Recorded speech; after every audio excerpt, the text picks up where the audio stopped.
दोस्तों खुशामदीद कहता हूँ MMR में आपको। इस स्विच में हमारे पास दो पिंस होंगी। इसको ओपन कर लेते हैं स्विच को। और ये दो पिंस अलग-अलग हैं। इनके साथ हम न्यूट्रल और फेज़ को कनेक्ट करना आपको सिखाएंगे कि इन पिंस के साथ हम न्यूट्रल और फेज़ को किस तरह कनेक्ट करते हैं। पहले इसको बराबर में रख के हम काट लेंगे।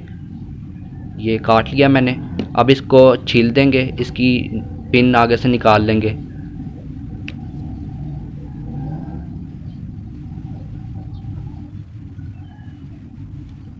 तो ये मैंने अच्छी तरह से इसको छील कर, इसको काट कर अब हम इस स्विच में कनेक्ट के साथ कनेक्टर कर देंगे और पेज को टाइट कर देंगे। पेज को अच्छे तरीके से टाइट करेंगे ताकि ये निकल ना पाए। पहले मैं आपको इसका रॉन्ग तरीका बताऊंगा, फिर अब मैं आपको इसका सही वाला तरीका बताऊंगा कि किस तरह इसको कनेक्ट करते हैं।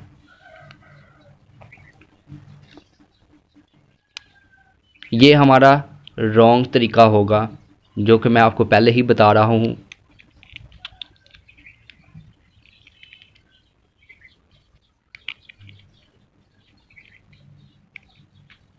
इसको मैंने अच्छे तरीके से पकड़ लिया और इसको पीछे से खींचते हैं तो ये ब्लू वायर हमारी निकल आई। तो ये हमारा रॉन्ग तरीका था। हालांकि मैंने इसको टाइट करके ही लगाया था, मगर अब ये निकल गया। ये रॉन्ग तरीका था। अब हम क्या करेंगे, एक टेक्निकल इसमें यूज़ करेंगे। अपनी ब्लू वायर्स को अभी सीधी रहने देंगे। ग्रीन को यूँ घुमाकर इसको होल बना लेंगे इसका, और ब्लू को ग्रीन वायर के पीछे से लाकर घुमाकर फिर सुराख में से गुजार देंगे। ग्रीन वायर की में से गुजारेंगे तो ये हमारे पास यूँ शेप बन जाएगी। इस तरह शेप बनकर अब हम चेक करेंगे फिटिंग। अब हम इसके साथ कनेक्ट करेंगे। ये देखें, इसको खींचेंगे हम जितना मर्ज़ी, मगर ये स्विच से नहीं निकलेगी तार।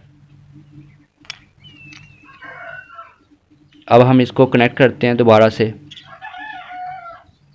अगर दोस्तों आपके पास इसके अलावा कोई तरीका हो तो मुझे कमेंट्स में ज़रूर बताइएगा कि इसके अलावा ये भी तरीका हम अपना सकते हैं।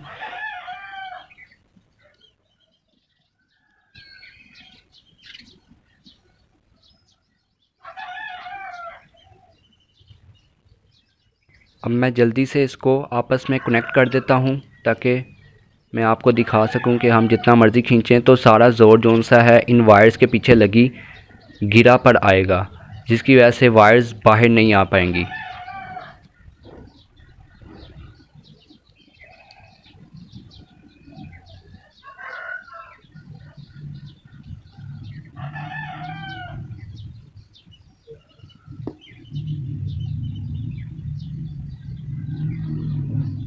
ये मैंने प्रॉपरली इसके साथ कनेक्ट कर दिए स्विचेस को, और इसको मैं अब अच्छे से तरीके से लगा देता हूँ ताकि ये कोई मसला ना करे। मिशन पास्ट हो गया है हमारा। प्रॉपरली बंद कर रहा हूँ। उम्मीद है आपको ये वीडियो अच्छी लगी होगी। इसको ज़रूर चैनल को सब्सक्राइब करें, वीडियो को लाइक करें, और इसी के साथ हमें इजाज़त दें। अल्लाह हाफिज़।